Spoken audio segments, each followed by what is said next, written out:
So I think the screen share is correct. Does everyone see kind of a title slide? I can see it, yes. Do you guys see it? Yeah. Okay. So I'll jump right in here. And again, if you need to go into the Google Drive and find that, we can distribute it for those that don't have it in a little bit.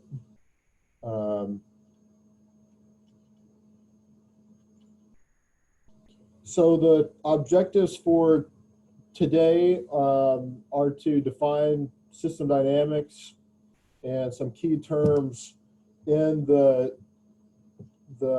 nomenclature or vocabulary of system dynamics, stocks, flows, converters, or auxiliaries. And as we went through last August as well as November, the importance of mental models. So I'll highlight some things about mental models. Again, using the model that I shared with everyone on our Google Drive is to be able to build and work with a small dynamic model to run some model experiments and explain the change in dynamic behaviors, and then gain an appreciation for the ways systems analysis with models can help us address some of these types of problems. So here's kind of an overview. I'll spend about 10 or so minutes on just some overview background information. Some of the names that I'll give you will be quite familiar, but I'll just share a little bit about the modeling background.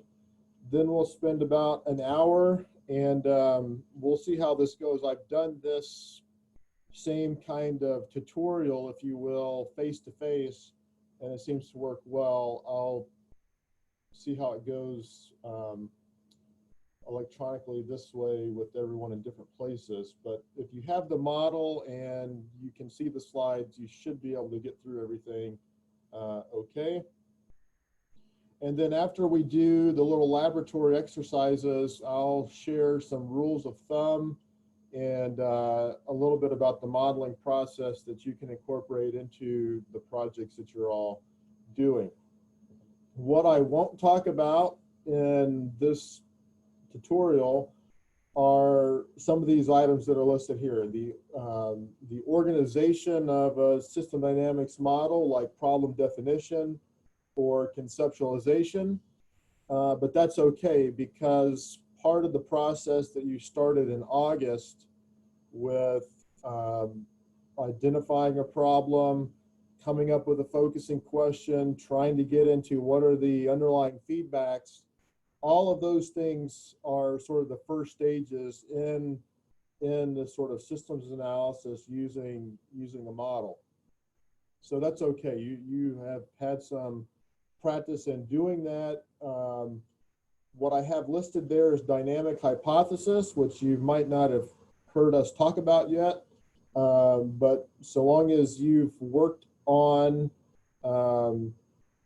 your focusing questions, those core feedbacks or potentially archetypes, then you're probably already to where you have a dynamic hypothesis, even though you didn't call it that. And then the second point there that I won't talk about just due to time constraints are things within the model itself, like units checking, data integration, model calibration and evaluation, sensitivity analysis. Those are all things that can and should be done in any modeling project, but just due to the constraints here, we've got to get you into the model, learn how to use some of the applications in the program, and so that's what we're going to focus on today. You should have, to run that model, a computer with Vensim PLE running, and the small herd profit model that I posted on the Google Drive and the handouts. I'm not sure which version made it up there because I updated it a couple of times, but any of the versions that you might see posted there will get you through today. In case you don't have Vensim or you don't know what we're talking about, you can get at this free link, vensim.com/free download. You just go through the prompts, put in your email, etc., and it will send you the link.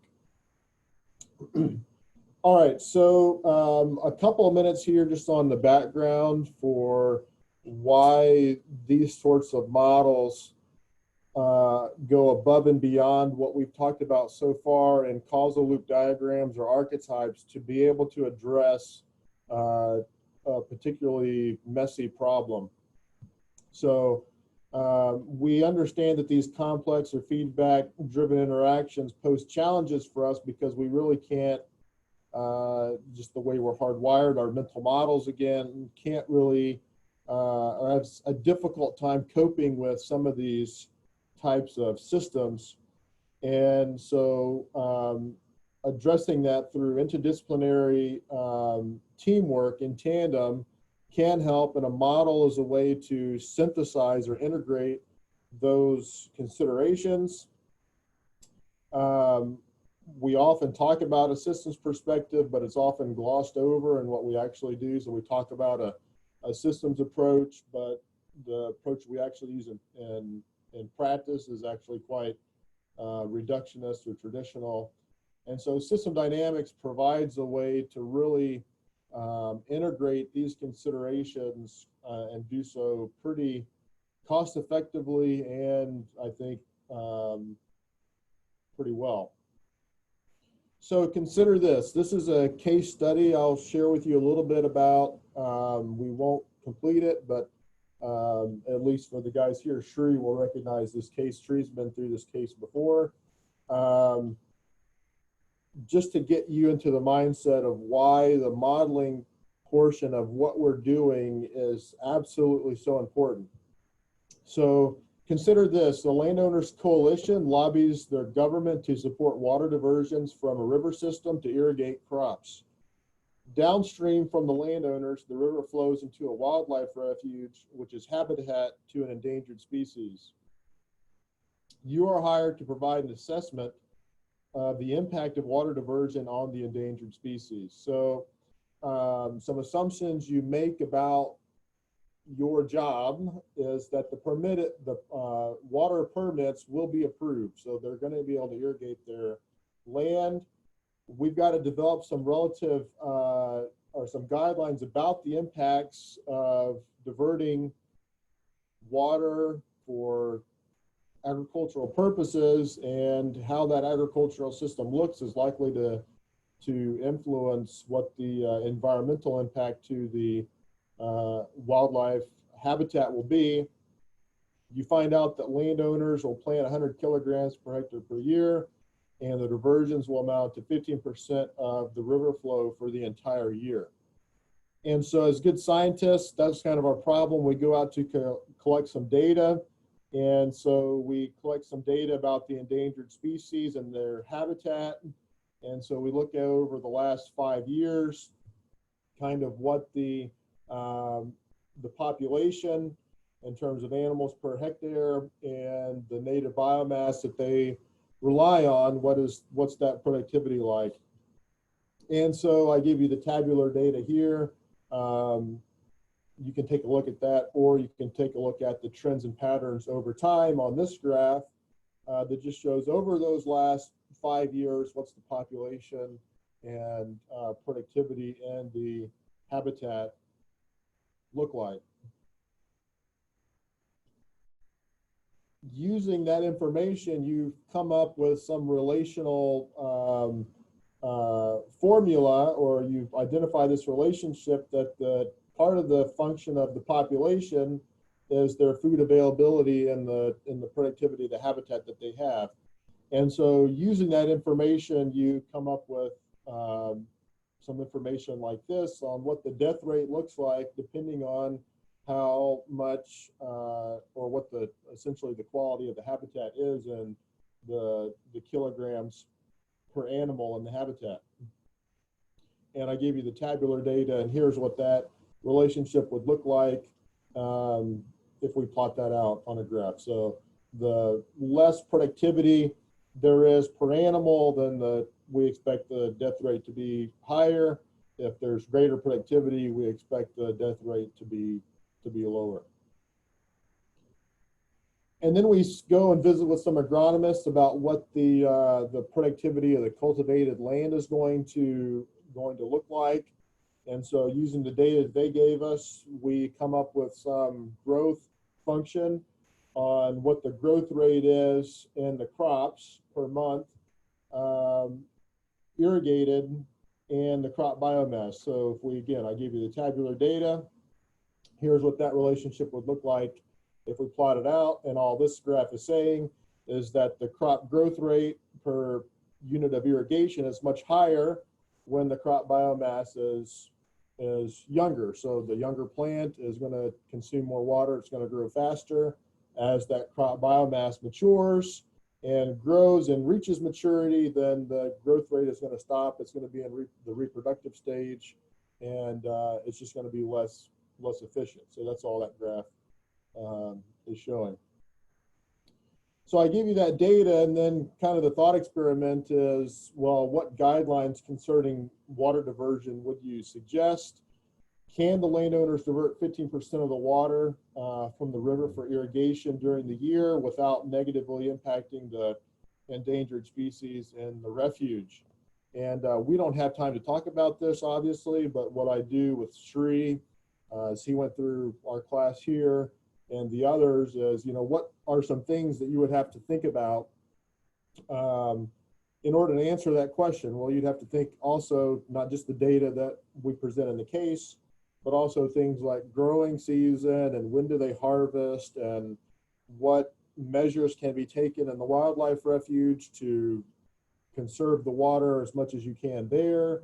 We could think of dozens of factors that you would want to include to try to, that you would need to do to get at that question. So, or a question like, what are the relative impacts of diverting different quantities of water during different seasons? So if the landowners get their water, but there's some policy restriction or something for different times of the year, what would that be like? So all of that, if we had time to flesh it out, I'm just giving it to you as a thought experiment.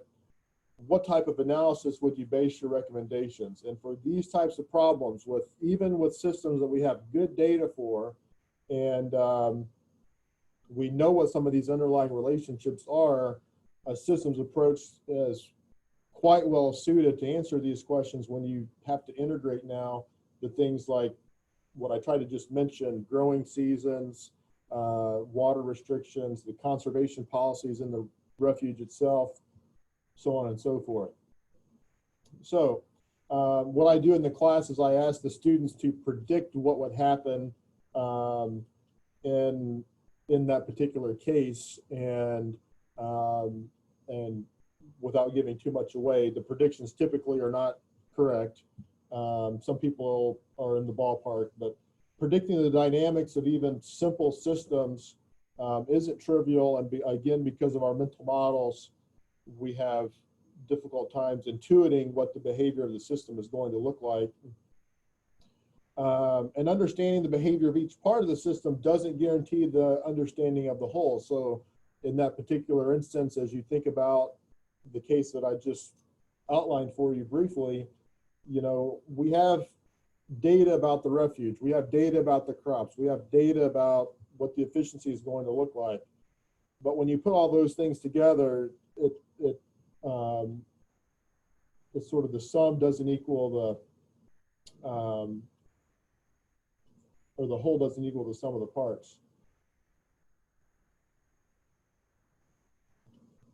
And as that case illustrates with the collapse in the population, there's plenty of unintended consequences, and you've identified unintended consequences in your own project. So that's just kind of a thought experiment I thought I would share, because as you look at data for your particular projects, you have some good data. Now it's time to put those things together, the elements that you have, to see how they're going to interact and what the actual consequences of those interactions might look like. So again, all that is to say that this system dynamics approach is very well suited to these particular problems. And this is just sort of the standard textbook definition of system dynamics: an interdisciplinary method to enhance learning in complex systems, grounded in nonlinear dynamics and feedback control theory in order to solve real world problems. What makes it unique is that it is both a set of mathematical applications, as we'll look at here momentarily, in tandem with a particular mental model of way of looking at the problem. So again, I'm trying to really stress that for you, is that even though we're moving into the quantitative application part of this process, mental models are still number one. They haven't gone away. In fact, it's going to be even more important, as you'll see moving forward, that perspective on how we view the system. So the perspective is problem, not system focused. So that's, again, part of this whole process to date, is getting you thinking about a particular problem, using both hard or quantitative or soft qualitative feedback structures that would drive behaviors over time.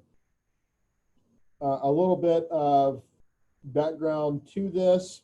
I think some of you may have seen these slides before, but where does all this methodology and theory come from? Well, sort of the founders of this arena is Ludwig von Bertalanffy. Some biologists will recognize him for his growth equation, but he was very much interested in systems and wrote kind of the theoretical book that started this area in general systems theory. But some names that you're more familiar with and have heard about are J.W. Forrester, the father of system dynamics, that made the theories that Bertalanffy sort of was thinking about and describing in his head. J.W. Forrester made those things come to life in system dynamics. And then some folks from J. Forrester, Peter Senge in the fifth discipline. That's a lot of the archetype stuff that we've covered through the lectureship and through the fall. John Sterman in Business Dynamics, which is one of the key textbooks in the field. It came out about 20 years ago now. And then, of course, Mike Goodman, who you know from our experience in the lectureship, but Mike also wrote the very first textbook ever written in system dynamics. And so that contribution should not be lost as well. So those are just some names. Again, you've seen some before that you continue to add to your library. And then again, the importance of mental models. I'm going to skip forward here because, again, I've already mentioned it and you've seen these definitions before. I just don't want you to lose it, because now once we get into these applications, mental models are going to be probably more important than they were before. And so here's how a model fits within our own mental model. When I say system dynamics model, how does that fit in with our mental model? So here's a simple schematic of a system that has all the beliefs, the results, the behaviors, the assumptions of that system. And because of our limited processing capacity, the mental model, or our mental model of a system, is a subset of the whole system. We can't hold or process it all. So what we can integrate in our heads is our mental model subsystem. In terms of the system dynamics actual quantifiable model, that's a subset of our own mental model. So depending on how we understand and filter the situation out, that's going to be reflected in our mathematical model.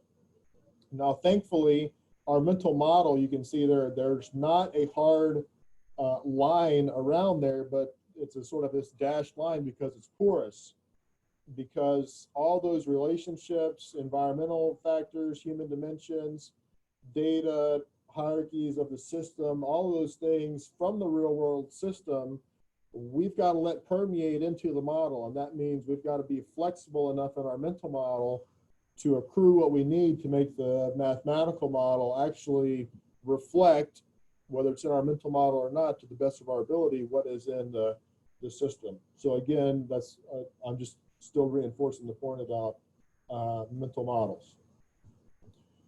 Now getting into the actual, what do these models look like? And if you pulled up the the Vinson model on your own, you can kind of already see where some of this is going. But just to put some terminology, vocabulary in your repertoire, the first one is the primary one that drives the behaviors of these systems, and that's stocks or state variables or accumulations. Some people, depending on the literature you read, they'll say it's a state variable. Some will say it's an accumulation. Probably the most used term, though, is stocks. Stocks are what the major concerns are that we have over time in a particular system. So, for example, in the thought experiment I gave you a little bit ago, some example stocks might be the population size of the endangered species in the conserved area, and then the biomass that they rely on, the productivity of the habitat. Those might be some stocks. Flows, what some people call rate variables, represent the movement of things into and out of stocks. So a stock is an accumulation. It can accrue material or lose material depending on the flow rate. So things can flow in to increase a stock, and things flow out, and that will decrease a stock. And then there's things that are called information links between variables. These are also called auxiliary, or sometimes they're mentioned as converter variables. And these are the variables that are between stocks and flows, all the connections that have to be made to represent the system.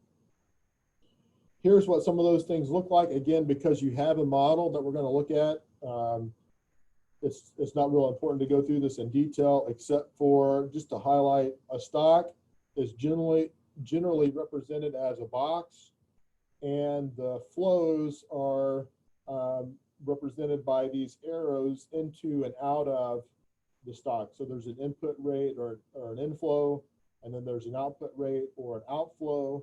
And you can see some of these blue lines are the auxiliary and information links that sort of connect different parts of the system. I think probably the only other thing I want to highlight here are the clouds, and the clouds represent the boundary of the model. In other words, that's the boundary of our mental model. That's as far as we've gone in the model. It doesn't matter which way these flow variables or the flow rates are pointed.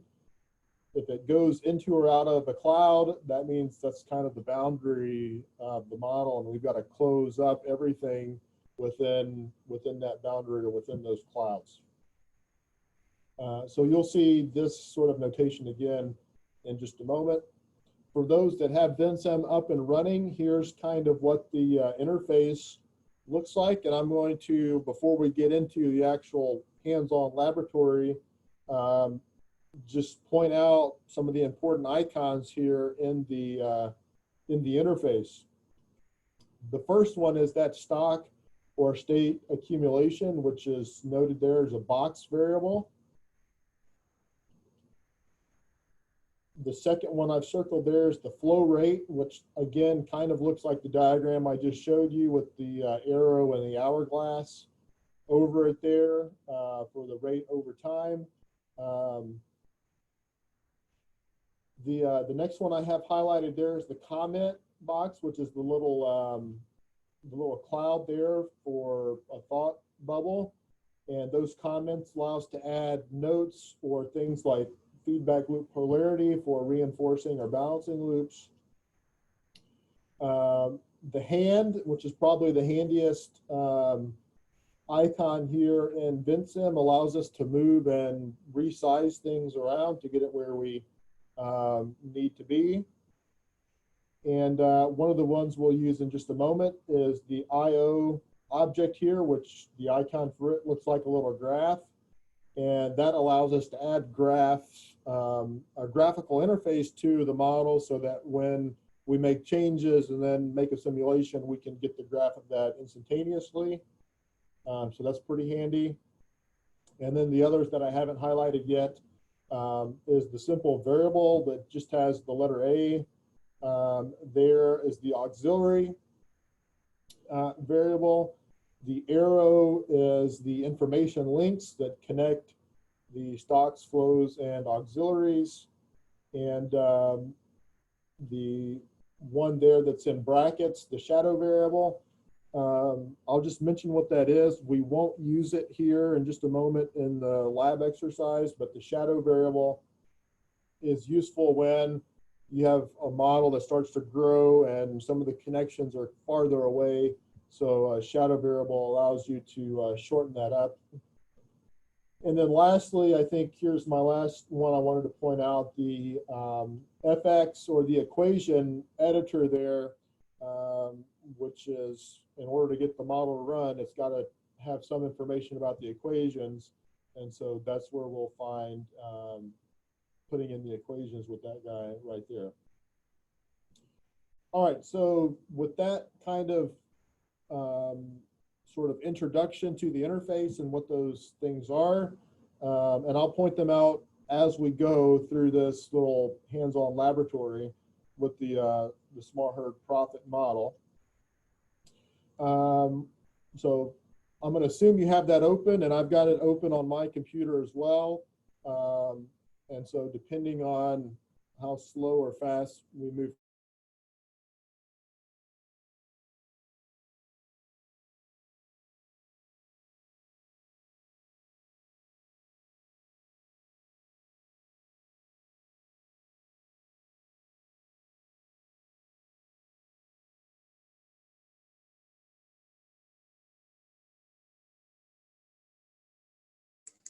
to grow. Some things about this enterprise are that the costs are driven by the number of animals in the herd and the associated cost per head. Revenues are based on the number of offspring after weaning and seasonal market prices. And animals stay in the herd for their average useful life, at which point they're removed from the herd. So those are the things that we know about the enterprise.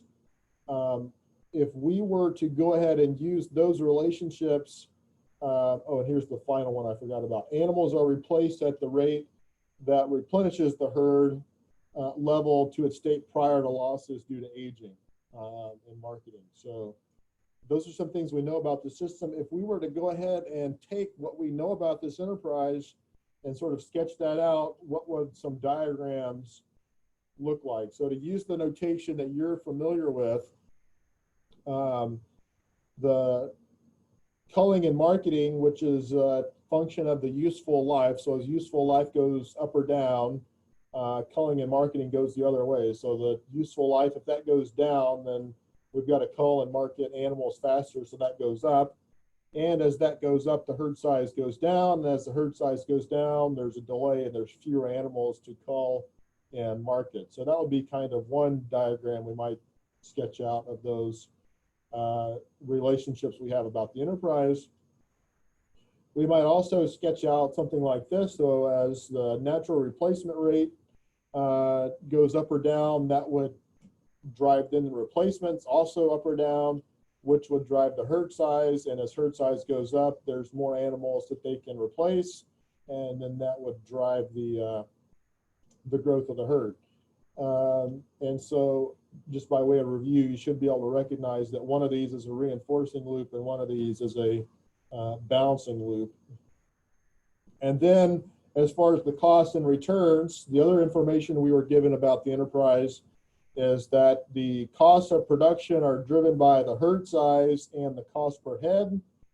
And the revenues are driven by the offspring after their weaning, so the birth and weaning percentage, and the herd size drive offspring, which drive revenues along with market price. And the returns are simply the difference there between revenues and cost of production. So those are some schematics we might draw out of those relationships. Now there is a common variable under there in herd size. And so if we put all of those together, we might have an integrated schematic that looks like this map here. Again, try to use the S and O notations that you're familiar with. And you can see there that there's at least one reinforcing and one balancing loop going on. Now I've circled this area right here. This is what's called the endogenous component of the model. The endogenous component of the model is what's closed loop. So the herd size and replacements, that's closed off within a feedback loop, or it's a component of the system that's driven by that feedback. So everything below there in terms of cost of production, offspring produced, revenues, returns, all those things, although they're not enclosed in the feedback loop structure itself, it is driven by the feedback. So those are maybe semi-endogenous, but what I've circled there is certainly endogenous to the system. And then everything outside of that is exogenous. That's not enclosed or influenced by the feedback of the system. So those are things like the replacement rate, the useful life, cost per head, market price. Those items there are what's called exogenous to the model. Now, in reality, they might be endogenous. We know there might be some other feedbacks that influence those things, but in order to get our hands on the model, there's some boundary that has to be drawn, and I'm just drawing that boundary for you. So in your model now with Vinsim, you can see how this stock and flow schematic is taken from that CLD. So natural replacement rate and herd size drive the replacements. So that's the reinforcing inflow rate. And then on the other side, the useful life and herd size drive their culling and marketing. So that's the balancing loop on the other side. Offspring produced and after weaning with the market price drive revenues. And so that's the inflow to revenues, and then the outflow or the cost of production, which was driven by the herd size and the cost per head. So I'm just illustrating for you, transferring that CLD into the stock and flow diagram. So I haven't really monitored the chat box or anything. If there's any questions, maybe Dr. Woolner can help me as we get into this. Just alert me to those things. Now you're ready to jump in with those notations. Dr. Woolner, did you have? No questions so far coming through the chat. So Okay. if you have any questions, don't forget you can use that chat feature, and I will I'll pass those on to Ben. Excellent. So so let's jump in here. So that's a little bit about the enterprise. You've got the model hopefully up and going for you. A little bit more about this model that you should be aware of. We're not going to manipulate or really change these things, but every model you have to determine, you have to tell the program some things about time. And so in this case, the time horizon is 120 months or about 10 years. The time step is 1 month. Now, the only thing I want to say about time step is we're using 1 month here, but it doesn't have to be 1 month. In fact, Vinsim will use a time step that goes down to something like 0.000625, or like a really small number for time step.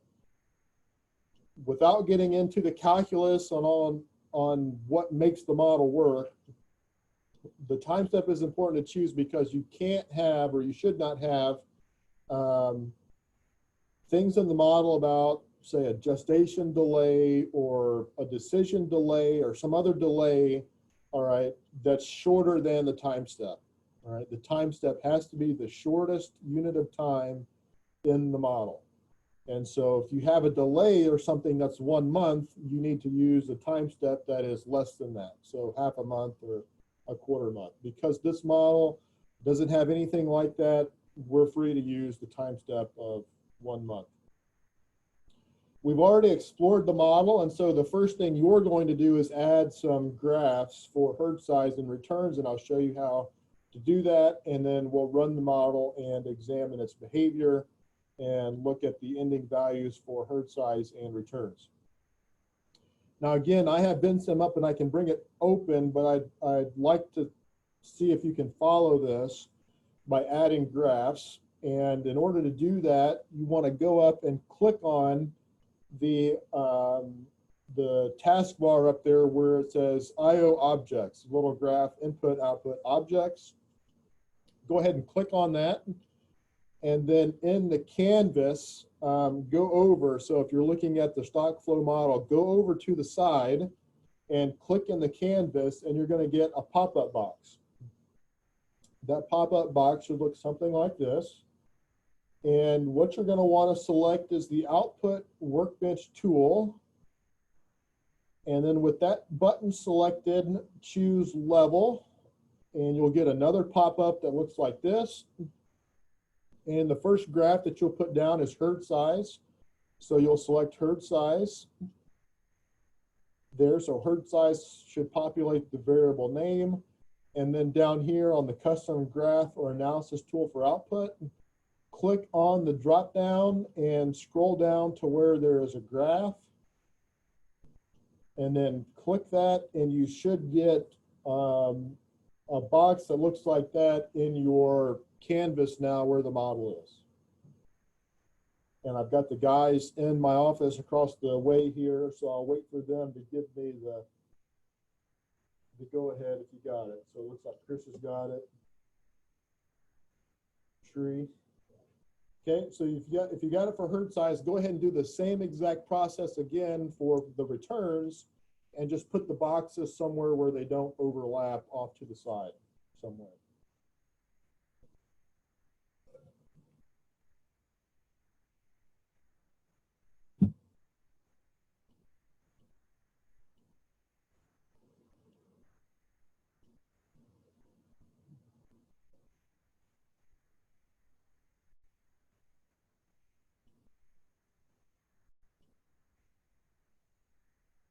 It looks like these guys have got it. So I think if they got it, for those that are following along in real time, you should have those graphs put down, and just raise a hand in the chat or something if something doesn't turn out right. So with those graphs down, now we can look at the results. So without doing anything else to the model, it's just the model that I gave you. You'll notice above that taskbar, I didn't note this on the slide earlier, but on that taskbar where I showed you where all the icons are, look above that, and there's going to be a little text box that says current. Don't do anything to that, but on the other side of current, there's going to be a couple little buttons, and the first one should look like a little play button that says simulate. You guys see that? Okay, you should be able to see that button. Go ahead and hit that button, simulate, and the model will give you a prompt that says data set already exists. Do you want to override it? If you get that prompt, which I think everyone should get, just hit yes, and then the model should run, and you should get some graphs that look something like this. So I'll wait a minute to give everyone a chance to run it and compare their graphs to the graphs on the slide. I saw at least one head nod in the room. Chris, do you have any? Yeah, I got it. Perfect. Okay, so these guys got it.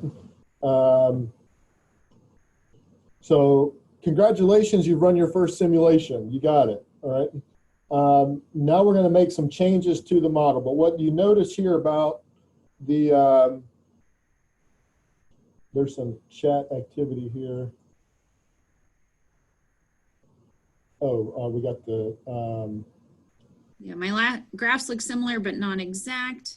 I did not get the prompt, and the herd graph looks a bit different. okay, so let me ask for those in the chat. Okay, so if you didn't get the prompt, that's not a big deal. For the behavior of the graph, what does the behavior, where is it different, like for herd size, where's that different? This is Erin. Is it possible that your y-axis is just different? On mine, my axis is 90 to 100, but the blue line is at 100, similar to Ben's. Yeah, good point, Erin. That's what I'm seeing on mine as well. Okay, yep. So I've kind of I've restricted those bounds a little bit differently, rather than maybe what the PLE does now with automatically selecting that. So that doesn't seem to be a problem. And returns.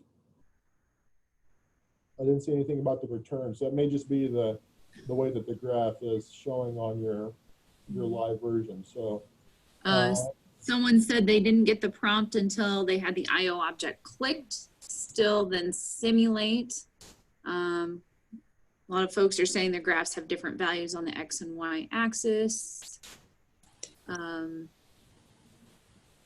But everyone's at least getting a blue line at 100. yeah, the behavior should look the same. So the axes may be presented differently, but those aren't too big a deal. So long as it runs, the prompt, whether you got it or not a big deal. Now, every time you run it, you will get a prompt that says something like that. So, all right, so that's good. Now we'll start to make some adjustments to the model. If I can get over here. All right, so we're going to add some structure to this model. And so I'll go through in detail what changes we're going to make. But I put the schematic here so that you can draw on your Vensim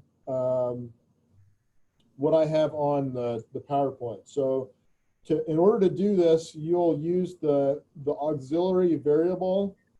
So go ahead and click on that auxiliary variable icon in the taskbar or the toolbar. And then somewhere down here underneath returns, click on the canvas and a little text thing will come up, and type into that net rate of return.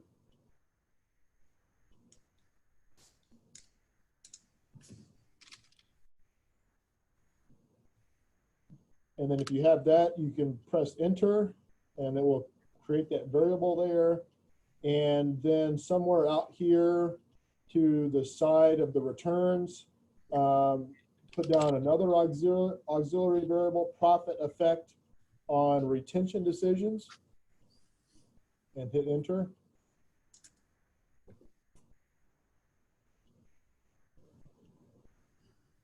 And then if you have that, then you can click on the taskbar again, but this time click on the arrow icon. And the way to make these arrows is to click, and so like to do the net rate of return down there, you'll click on cost of production, and then as you move your arrow around, you'll see that it's ready to make a connection, and then you'll click again on net rate of return, and it should create that arrow for you.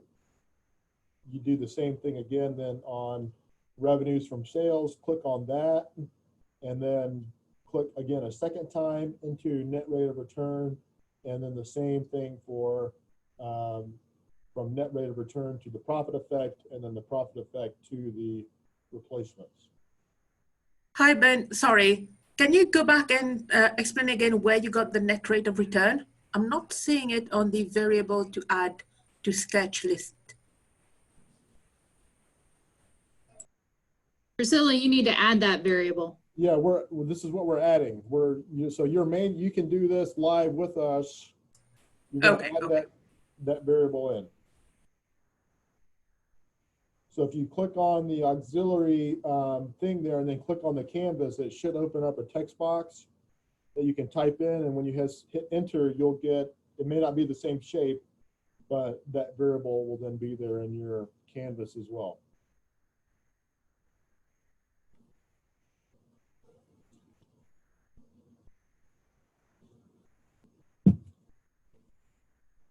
So you guys have it here.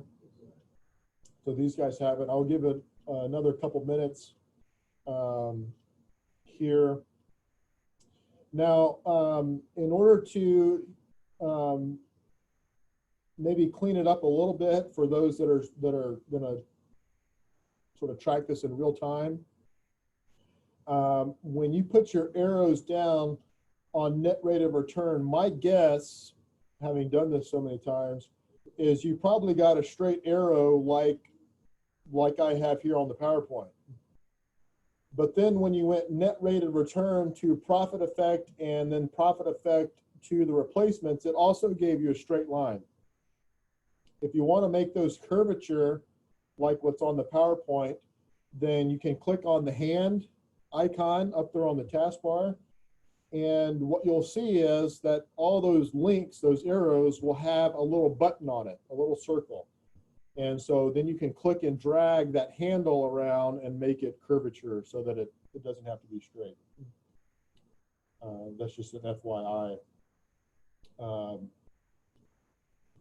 have it match.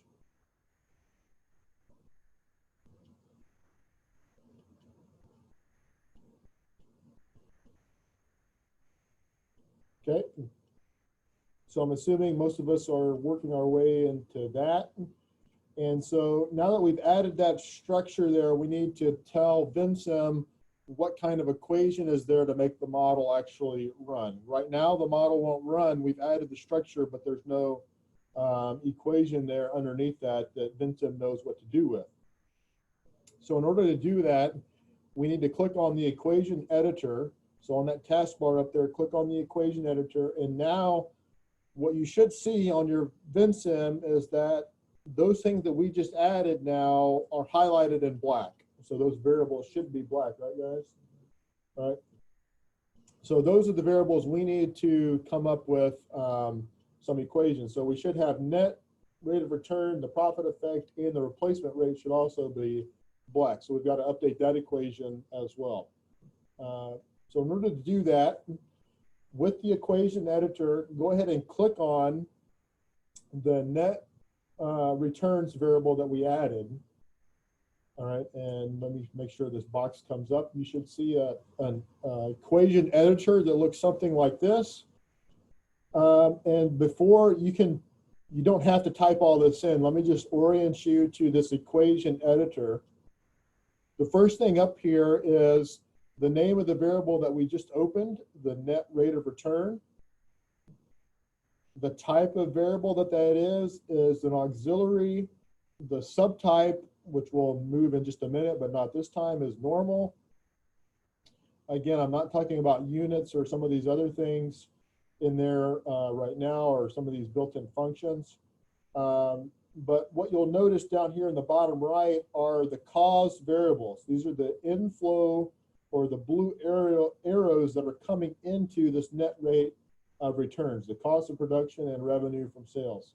So in that equation here in the middle of the editor, start with revenues from sales. Just go and click on revenues from sales in the causes box.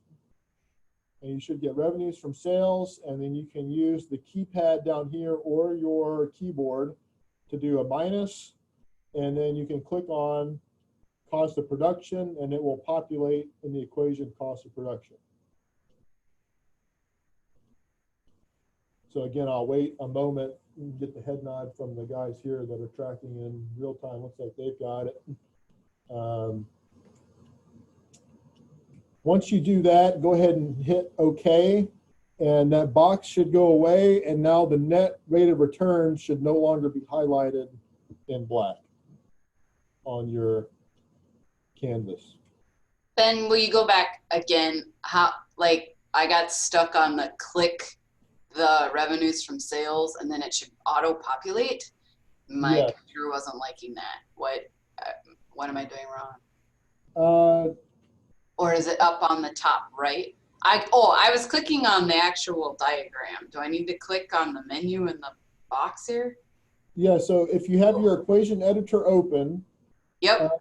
Make sure you click on the in the big box in the middle so that the cursor is blinking in the equation box. Yep. And then go ahead and go over and click on. Okay. Okay, good clarification. Okay, so if you're successful with that, go ahead and hit OK, and then the highlight for that should go away. The next one that we'll do is the profit effect on retention decisions. So you should have added that, and now use the equation editor to open that up. And what we'll do is we'll change that from an auxiliary normal to an auxiliary lookup. Okay. And that will be equal to the net returns. I'll show you this in the equation editor as well, but just so you have it on your handout. we'll do it as a graphical function, and I'll give you the numbers again. So here's what that equation editor would look like. It would be an auxiliary type variable. That's okay. Yours, when you open it, will say normal, but what I'm going to ask you to do is on the subtype, click on the drop down and select with lookup.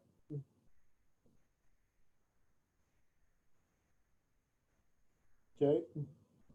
And then in the equation editor where it says with lookup, go ahead and again, just like you added, revenues minus costs in the last one, for this variable, there's only one cause, and that's net rate of return. So go ahead and in that equation with lookup, put net rate of return. And to give it the graphical nature that we're going to give this, and I'll do some explanation again in just a second what it means, is we're going to make this as a graph. So click on where it says now you've done the drop down with lookup. Now click the button next to that that says as graph, and you'll get another pop-up. All right. Now this is already in mine on the PowerPoint. Vincent has already moved to a scientific notation. All that number is negative 20,000. So for the first one, put negative 20,000 in the input, and then tab over to the output and negative 0.012. And it should put a little point in your pop-up for where that is, and then do the next one, 0, 0. And then the third and final one will be 20,000 positive. So just put in 20,000, tab over, 0.012. And it should do this automatically, but if you have trouble seeing the line, you can go down here and push the button for reset scaling, and it will adjust the box so that you can see the same line that I have here. So I'll hold there a minute to make sure we're getting it. So I've got one head nod here with me in the room.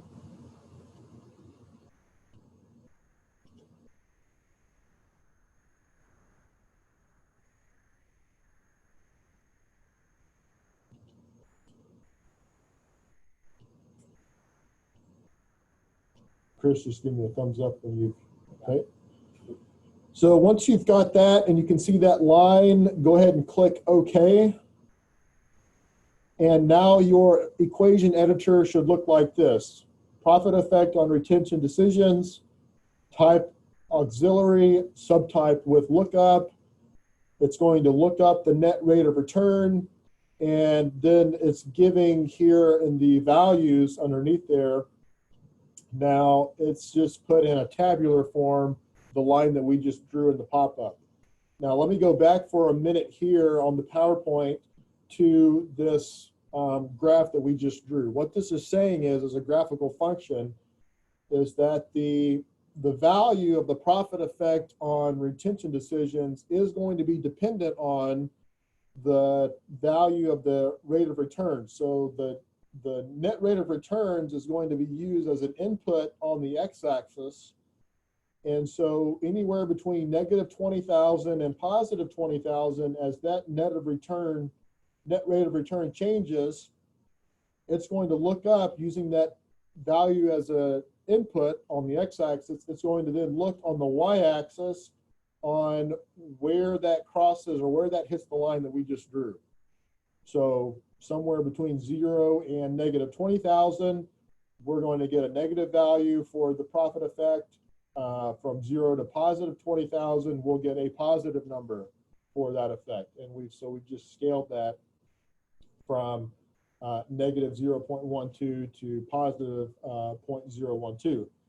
So that's what Vincent is now doing with that particular equation. I didn't stop and say that for the net rate of returns because it should be pretty self-explanatory that it's just one minus the other. So hit OK for that. And then we added, lastly, the link from profit effect on retention decisions to replacements. And so we're going to adjust, I'm not sure I have it on the equation editor, but go ahead and adjust the equation for the replacements. And I've given here the equation on the PowerPoint. The way it's currently written should say herd size times the natural replacement rate. And so now you'll just add to that natural replacement rate the profit effect on retention decisions. Once you've done that, you can hit OK, and you should no longer see any black highlights on your Vensim canvas. And I'll wait for the guys to give me the thumbs up.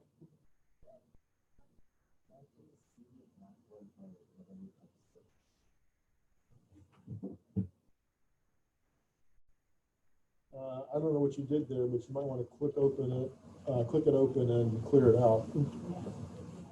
But Chris, you got it, right? Okay, I'm not sure, Sri, everyone's going to have that. I'm not sure what that is.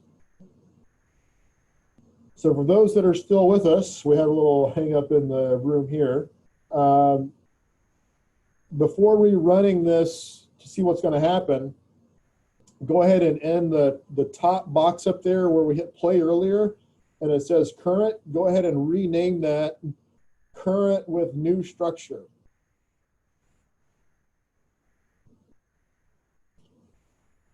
Did you get it, Sri?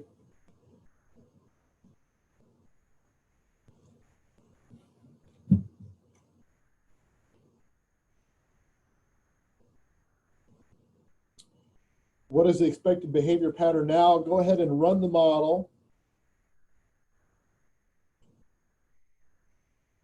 And examine the behavior. Hopefully everyone gets something that looks something like this on the PowerPoint.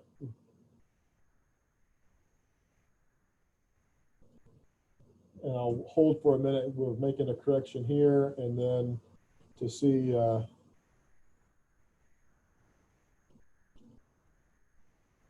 if there's anything in the chat about differences in behavior.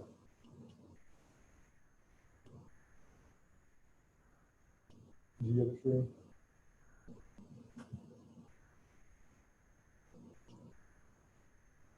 So I just want to stop here, and we'll go and sort of talk about the graphs for a moment.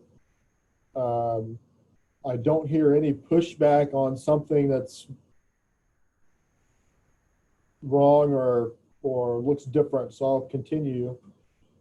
What you should be able to see now with the herd size is the herd size increases about halfway through the simulation and then goes back down, but ends something greater than where we started with 100. So we're ending now at something like 115 or something. I don't know exactly what that number is, but it's somewhere in that 115, 120 area right there where the herd size is ending.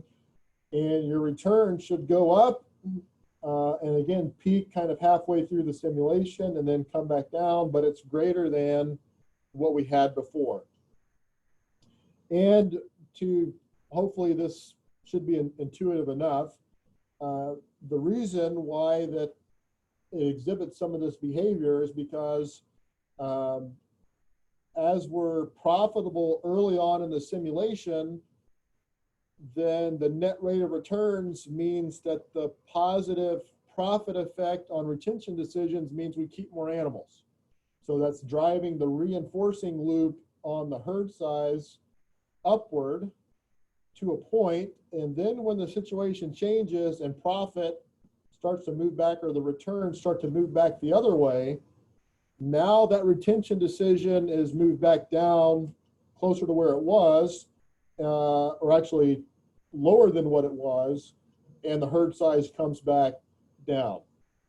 So that's all the simulation is doing, is that the herd size is responding to the net returns, and the herd size is also driving net returns, because as there's greater animals, there's greater offspring to be sold, and greater offspring to be sold means the returns are going up faster. So that's why you see the slope on the new line of the returns is somewhat steeper than the old one. So that's again, I'm just linking the structure of what you just did to the behavior that you're seeing. All right, let me see if I can get back in there. All right. The next addition that we're going to do is a new strategy or intervention. And I'll get you to use some new icons here that you might not have used yet. And that's going to be the box or the stock variable and the flow or rate variable. So I'll leave this up on the PowerPoint for a moment so that you can sketch it out on your own. The first thing to do would be go up on the taskbar and select the box variable. Select that box variable and then come down here a little ways below the returns and put down investments and efficiency.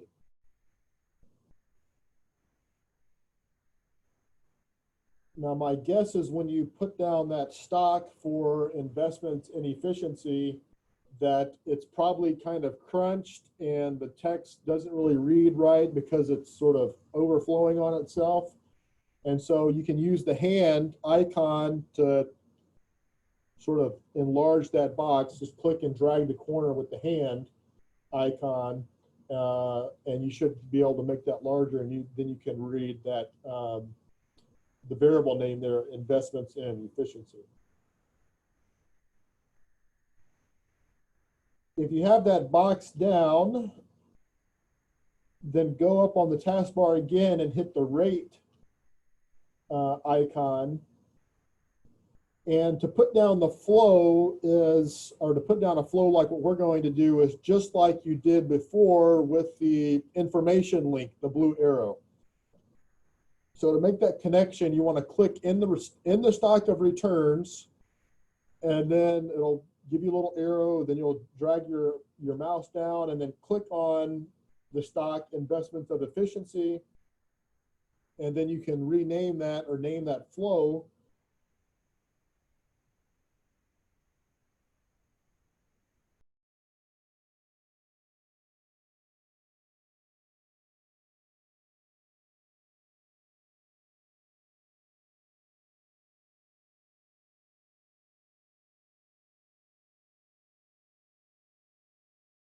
There's a couple of auxiliary variables, so you'll use that auxiliary variable icon again to put down variables for investment rate. And then that's on one side of the stock, and on the other side of the stock, you just added the efficiency measure effect on cost of production.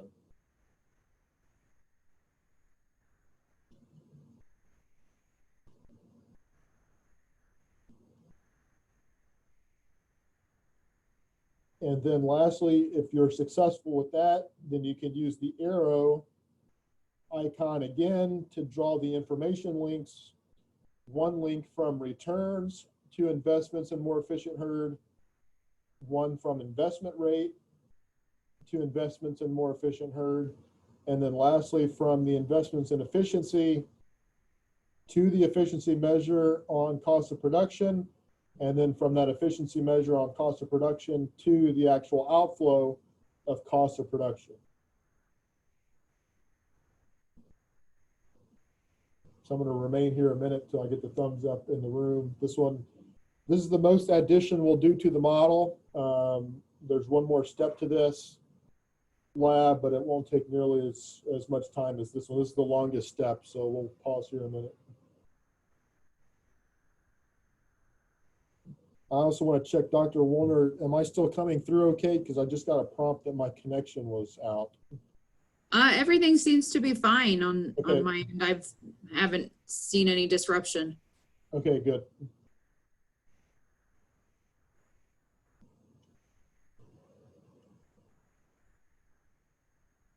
Sure you got it?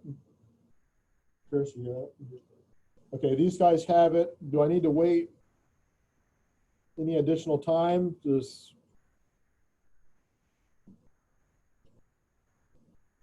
I don't see any hands in the chat, so I'll keep moving forward here. So with those things added, now we'll populate those with some equations like we've done. So using the equation icon on the taskbar, we've added the stock below returns called investment in efficiency. Open up that equation editor and make sure that the initial value is 0, and then the actual equation for that is going to be let's see, it should be down right there. Let me just open all those up through right there. So I'm giving you the equations that I spoke out of order. So start with the investment rate of 0.0042 and just hit OK on that one. Then for the investments in more efficient herd, make that equal to the returns times the investment rate.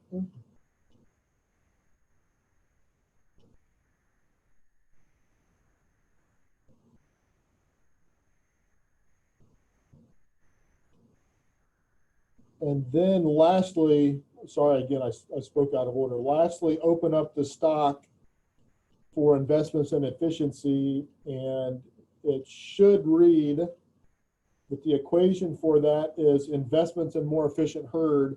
Just make sure that the initial value is equal to 0.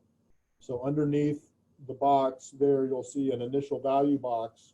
Just type in 0.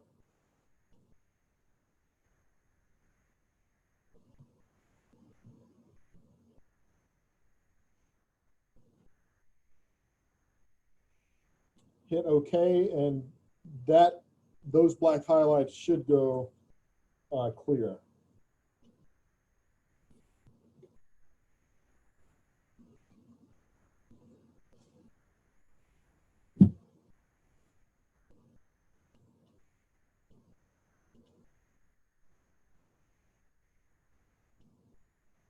I'm just going to wait till I get the thumbs up from the guys in the room.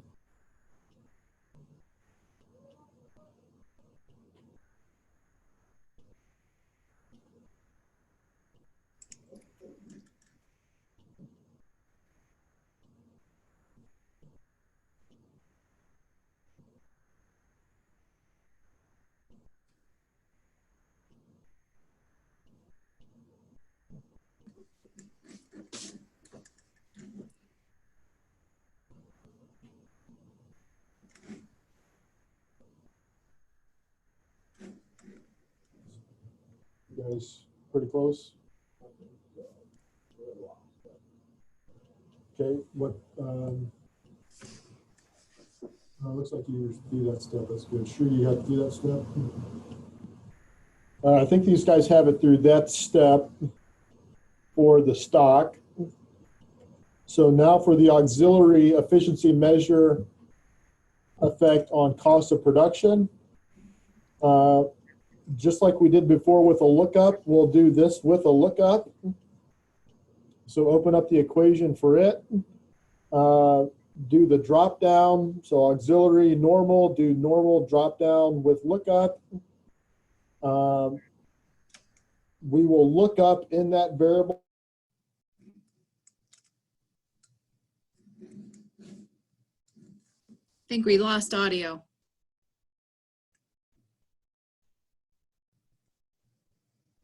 Yeah, on my end too.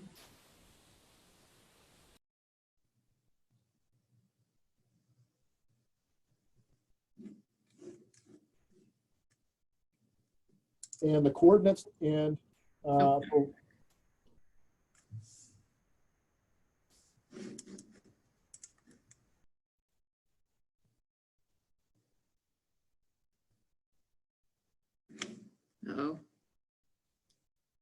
I think my computer dropped me. Can you hear me? Yeah, can hear you now, and it looks like we dropped the share, your screen sharing.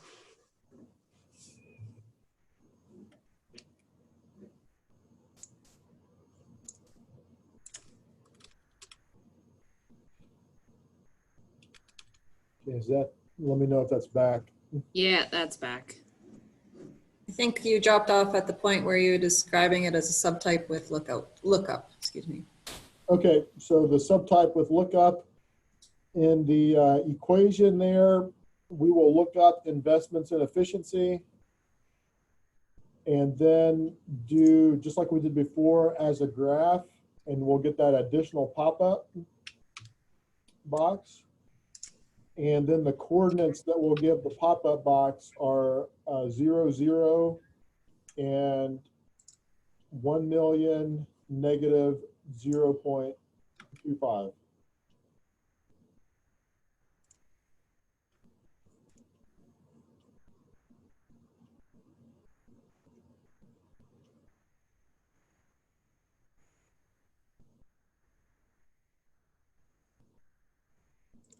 So I'll hold there a minute. You can click OK. And then finally, with the last connection that we made to the cost of production, if you open up that equation editor for cost of production, it should currently read herd size times cost per head. And what we'll add to that is this formulation here. So we'll have herd size times the cost of production multiplied by 1 plus the efficiency measure effect on cost of production. You don't need the brackets, but if you wanted to copy where I have the open and shut parentheses, then that should be fine.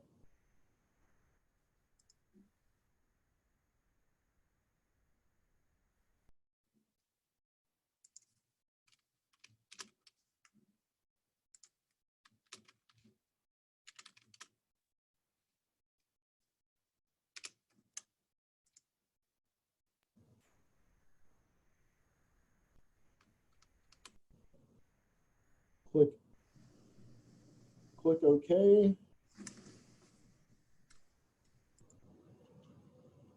And before rerunning it, rename the simulation. Instead of current with new structure, now this time name it current with interventions A. Dr. Turner, Yes. how do I get my investments in efficiency to not be black? Open up that stock and it depends on what it shows you. I don't have anything in my equation box, but my initial value says 0. So in that equation box, make sure that it is the investments in more efficient herd. Okay, that worked. Thank you. Ben, this is Erin. Should our returns box still be black? The returns. Okay, so if you have blacked out returns box, use the equation icon to open that up. And what you should see in there is that the returns is going to say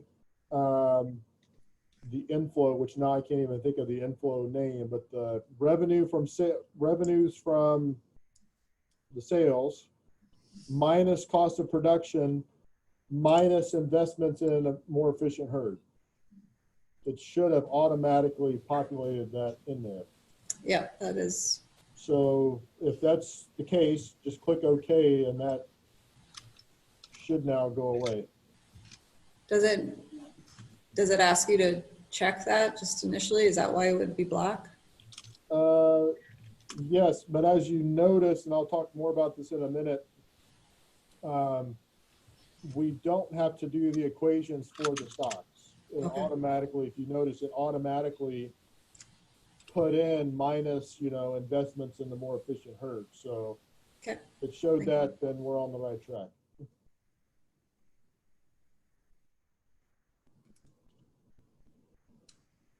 So good clarifications, guys. Are we there? Here? Okay, so these guys sound like they're here. If you didn't already do so, rename the simulation current with interventions A. and then hit play and run the model. The question is, what are the expected behaviors now? And the point should be that we should expect that the profitability should be a little bit better, given that we're lowering the cost due to the investment in efficiency. What actually happens here is, as you see, I'm not sure if your colors show up the same as mine, but with the current, with intervention A, which is what we just added, the returns are better, but we're siphoning off part of those returns for the gains in, or the investments in efficiency. So that's reduced a little bit. And early on, that's okay, because that's the point. We're siphoning off part of the returns in order to invest in the enterprise. And what you can see on the herd graph is that marginally it's the same. Towards the middle of the simulation, we do get some greater animals, but we kind of overshoot what we have in cost, because you'll notice with now the greater animal numbers, we're generating more cost. And so now the returns, instead of coming back to something greater than we had before, it's actually a little bit less. So, so that's something we would want to address in a revision. But again, just to link the structure of what you just did to what the behavior is, that's what we're observing. Okay, the final thing we'll do here with the model, and this is the easiest revision here to do, is you'll notice this is the model that we've all kind of worked with. The only addition that we're making here now is the marketing plan effectiveness with an arrow into revenues from sales. So I'll give you a moment to go ahead and add that. Marketing plan effectiveness, again, that's an auxiliary variable, and then use the arrow icon to add that in.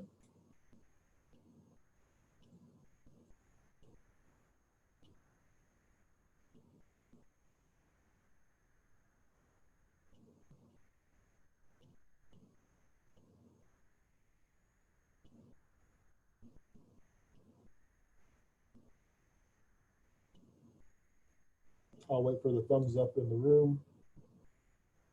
Sounds like these guys have it. So what we're going to do here is use the efficiency gains and the enterprise, because we now can keep around more animal numbers. With that greater scale, then use that as a position to employ a greater marketing strategy for the enterprise. And so we've added that auxiliary variable, marketing plan effectiveness. With the equation editor, go ahead and open up marketing plan effectiveness and make that 1.05.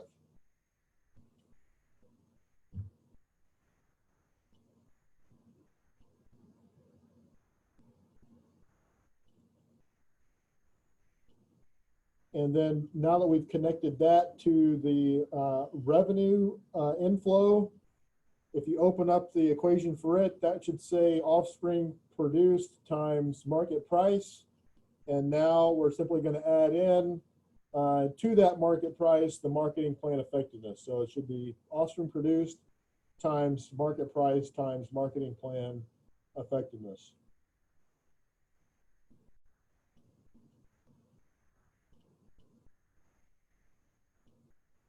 And so the logic here is that we've got some greater scale, some greater efficiency. We're in a better position to bargain or contract, whatever it is in the marketplace. And so we're going to get a little bit greater return per animal than we did before. Rename the simulation current with intervention B.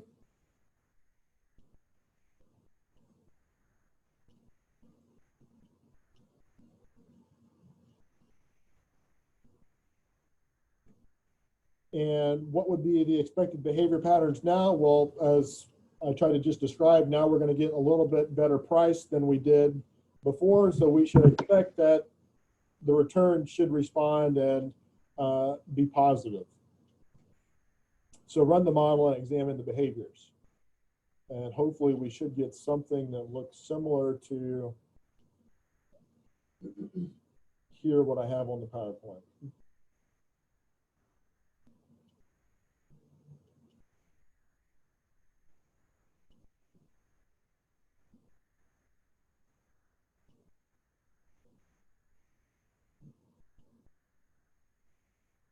I'll wait for the thumbs up from these guys.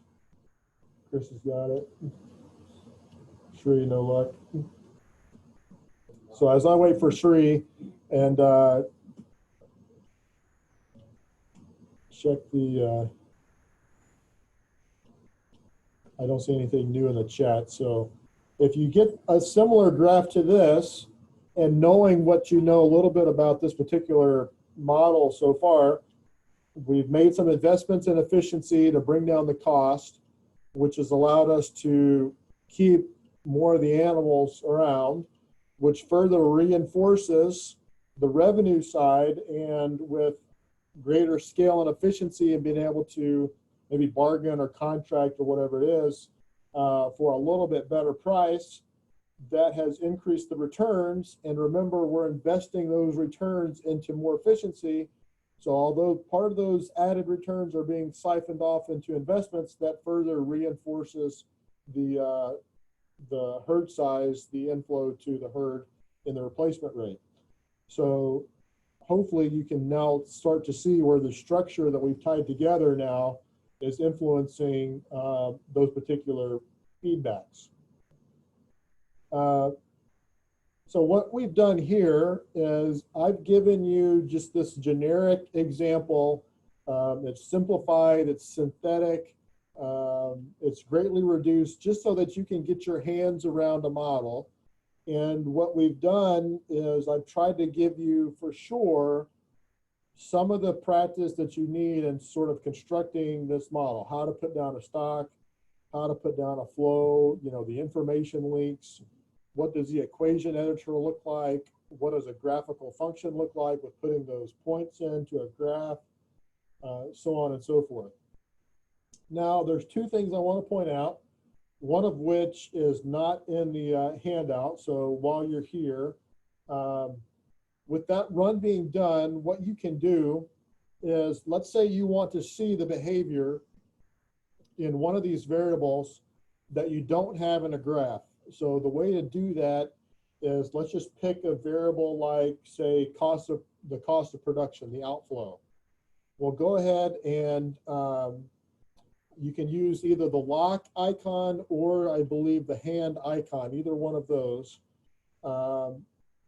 With those icons, go and click so that in your canvas, the cost of production is highlighted, right?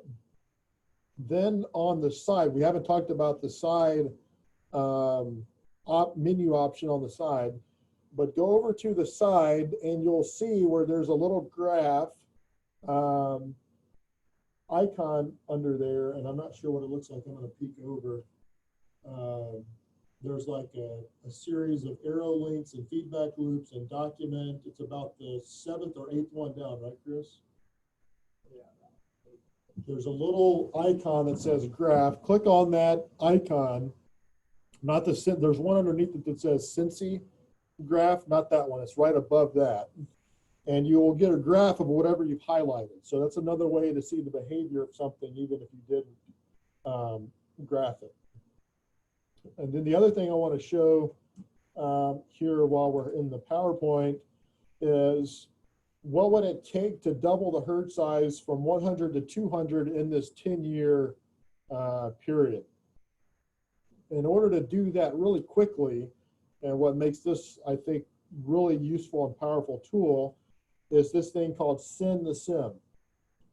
And it's up there next to the play button, but it's not the play button, it's the next one over. That's called Send the Sim.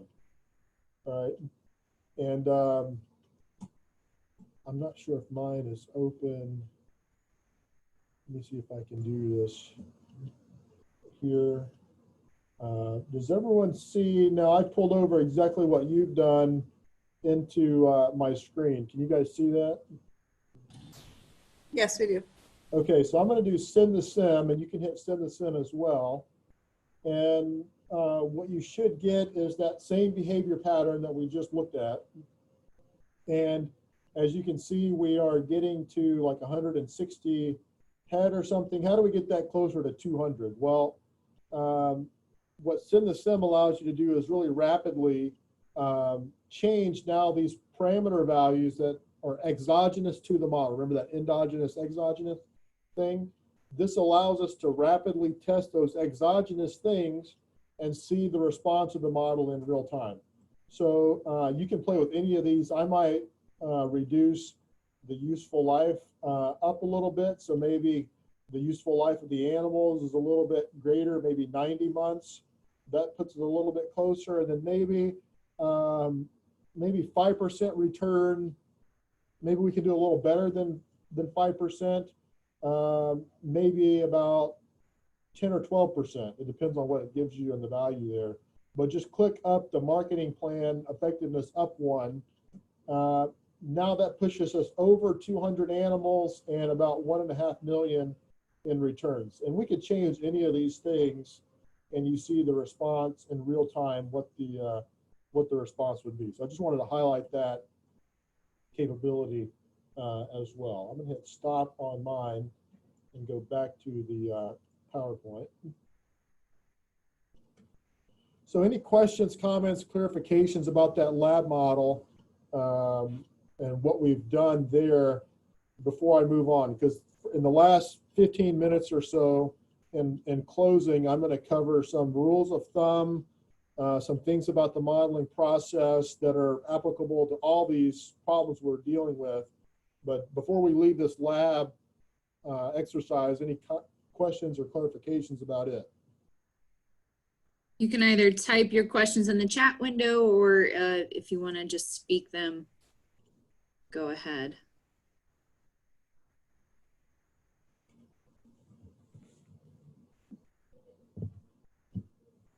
Guys, questions, comments? No, not yet. All right. So feel free, if something comes to mind about the exercise, then let's cover that. I'll keep going here on the modeling process. So what I have here, this is taken from one of the books I referenced earlier, from John Sturman, Business Dynamics, one of the key books in this whole area. And what he describes as the modeling process, as hopefully you've already seen through the systems thinking stuff we did at the workshop and through the fall, is all of this is iterative. We have to learn and come back to what we had before, learn, come back to what we had before, that sort of internal thinking feedback. And the modeling process is no different. Where we started, and why I didn't spend any time on this before the exercise, was the first two steps of this, the problem articulation and dynamic hypothesis, which is another way of saying it's our focusing question, all right, to use the language that we've been using, is really the systems thinking and mental model side of the process, all right? What we've done with this lab exercise is start to move over to the quantitative scientific testing side on formulating the model, doing the model testing, and evaluating changes in outcomes based on the structure of the situation. All right. Now they overlap because they are iterative, and I'm going to come back to that in just a moment. So even though we're moving into the modeling, don't think that we're going to drop off what you were doing with the CLDs, the focusing questions, and all that. They work in tandem, right? This is a big schematic. I'm not going to talk about it other than I will post this one individual slide in the Google Drive because I've shared this in multiple different workshops, webinars, classes, and it seems to be something that people have said, that's a great, resource for me to tack up to remind me where we are in the process and what things we're doing. All right. Again, where we kind of started with problem conceptualization and CLDs is kind of the front end. what we kind of got into today was model formulation and testing kind of in the middle. And then by the end of it, we'll be towards the policy evaluation and knowledge transmission when we get to May at our capstone workshop, all right? So I just share that with you because I'll post it later in the Google Drive. Now, other things about the process, as far as how do we work together in this format on these problems we've been thinking about in this framework. So teamwork and group model building, get to talking as soon as possible, all right? And hopefully I shouldn't have to stress this because the mentors are already stressing it, but here's the thing. You spent some time in the fall after the workshop, you know, working together, having some conversations, all right? Now you're going to come up with some integrated model, and we've just been gone for Christmas and New Year's, and if you're like me, after Christmas and New Year's, you're fat and happy and you don't want to go back to work. So you got to get to talking about this as soon as possible. And then, again, not to leave or forget where you came from in the CLD side. Start with 2 or 3 of your concept models first, i.e. take those CLDs and start to think about how you would transfer that into a stock flow, just like we did, or just like I showed you with the lab model a little bit ago, and refine as you go. And let the final concept model, in other words, let the final sort of polished CLD that you land on be the most interesting, realistic, or the most illuminating one that you come up with. Draw the structures by hand first. We started in BenSim because I gave you the model, but draw the structures by hand first and explain the icons to one another. So what do you mean by this flow? What do you mean is actually accumulating in this stock? Do those conversations before you get into and then put that into BenSim. And be scrupulously consistent in notations from one diagram to the next, because my mental model, what I say by this flow, when you read that, your mental model may tell you that that flow means something else.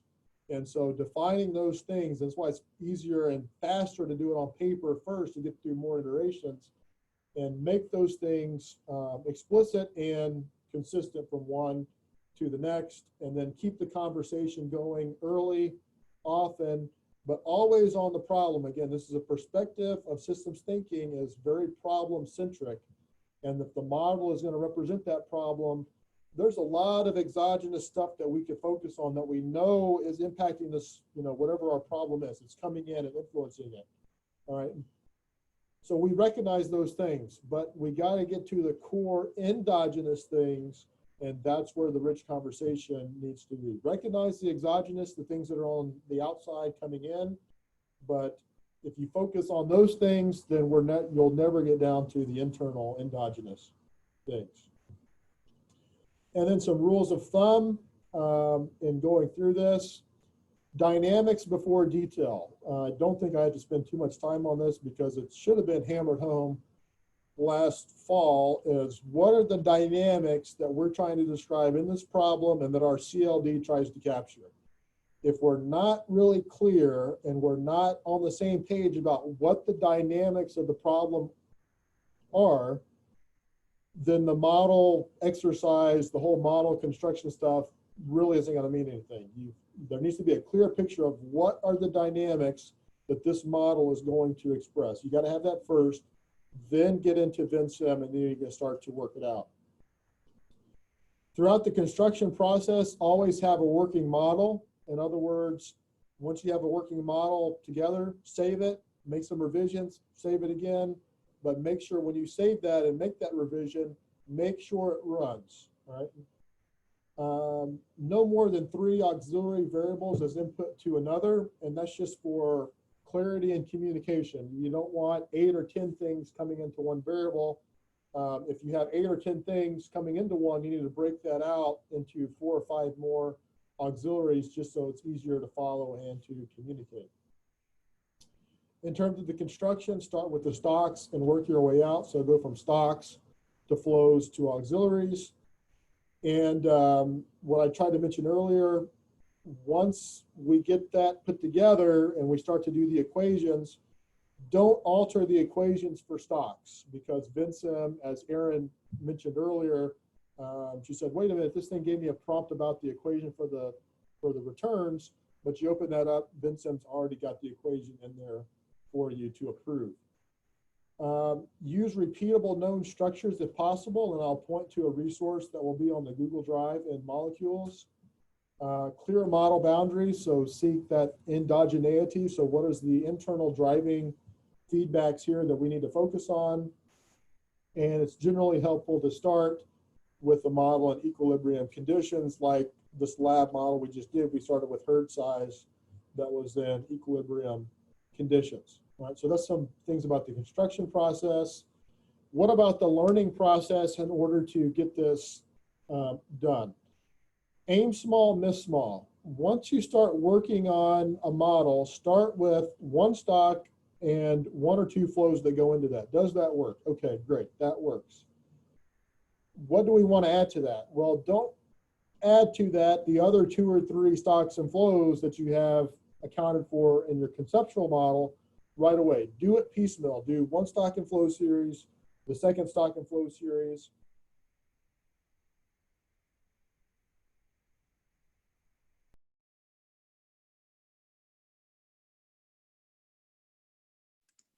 I think we lost audio again.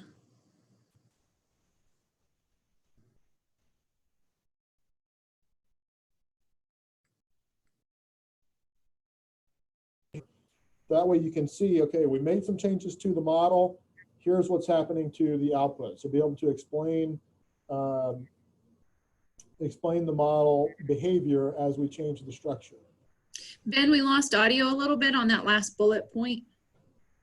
Okay, so my only point on, or the main thing there is small changes, incremental changes, because every time you get a working model going and you make some change, you've got to be able to explain the reason for the change in model behavior. And so the graphs, as we went along in the lab, there were changes in behavior in the graphs. And I talked briefly about what changes that we did in the model that created that change in the graph. So you want to do that incrementally so you know what thing you change to change the graph. If you go through and make a bunch of changes, yeah, you're going to get change in behavior, but you're not going to be able to explain and account for what actually caused the graph to do what it did. The second point there is the model will only do what you tell it to do. It's a reflection of our mental model. So the number one frustration with the students who have built models with me is they come with me and they say, Vincem is broken. My model was running before, I made these updates and now it doesn't run anymore. Or it's running and it's giving me output that just doesn't make sense. All the behaviors and patterns and everything are ludicrous. And I said, well, that doesn't make sense because the model is only going to do what you tell it to do. So if it does something ludicrous, it's probably because you gave it a formulation that made it do that. So the model will only do what you tell it to do. So if it gives you a wonky behavior, it's probably because we input it in a way that Vincem doesn't know what to do with, or it can actually mathematically do it, but it doesn't, the result doesn't make sense. So how do you overcome that? You've got to make mistakes. And what I told Chris, because Chris is working on his own model, is you have to make necessary mistakes. And that's okay because the cost of a mistake is zero. It doesn't cost us anything to go back to our working model. We haven't killed a bunch of animals or destroyed a bunch of habitat or whatever in the model. It's cost us nothing other than the few seconds to set it up and run it. So make necessary mistakes. And that means is you've got to plug in what you think is going to work, see what happens, revise it, and do that repeatedly. You got to make those necessary mistakes to make it happen. And just in conclusion, because I know we're right at time, good modeling work is the development and expression of your creativity. There's not going to be a stock off-the-shelf model that you can probably find for your program.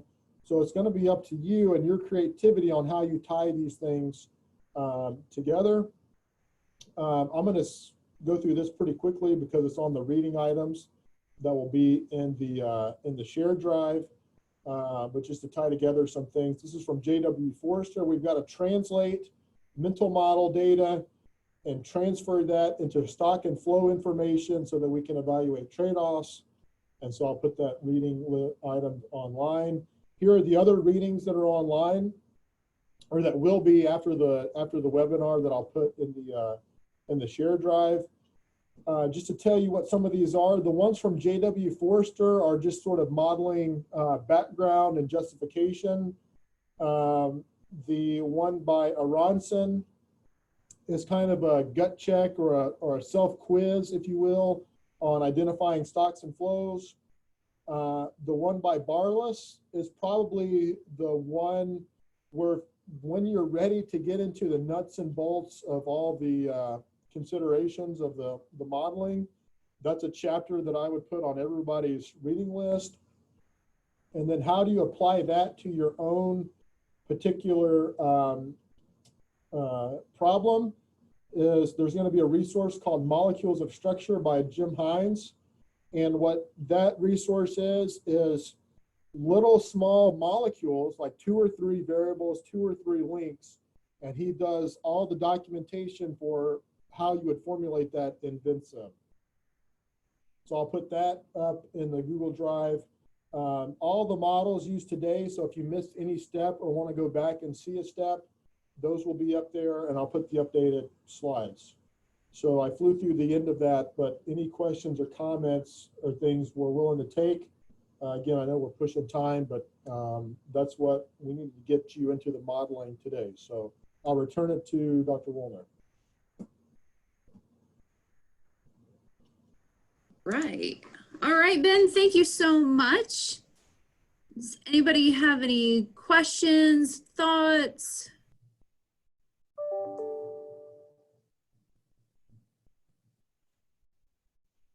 Ben, what's the smallest time step that you've ever used in this modeling?